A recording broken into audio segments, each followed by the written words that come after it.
واليوم غنشارك معكم الطريقه ديال العسل اللي غادي تنفعك في جميع الحلويات ومعسلات رمضان ان شاء الله اللي يدخلوا لنا بالصحه والهنا. غادي تشوفي مع المقادير طريقه التحضير. عندي هنايا قالب ديال السكر ما يعادل 2 كيلو.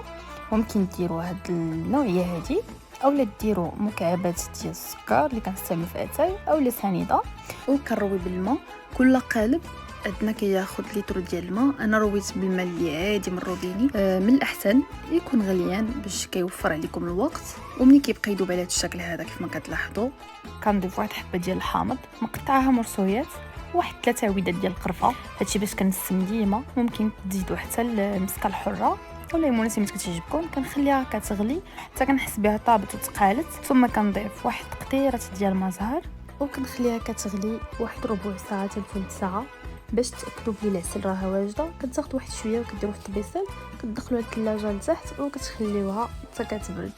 بالنسبه لهاد الشوائب اللي كيكونوا عندنا في العسل كنحيدوهم باش كتولي العسل صافي على هذا الشكل هذا.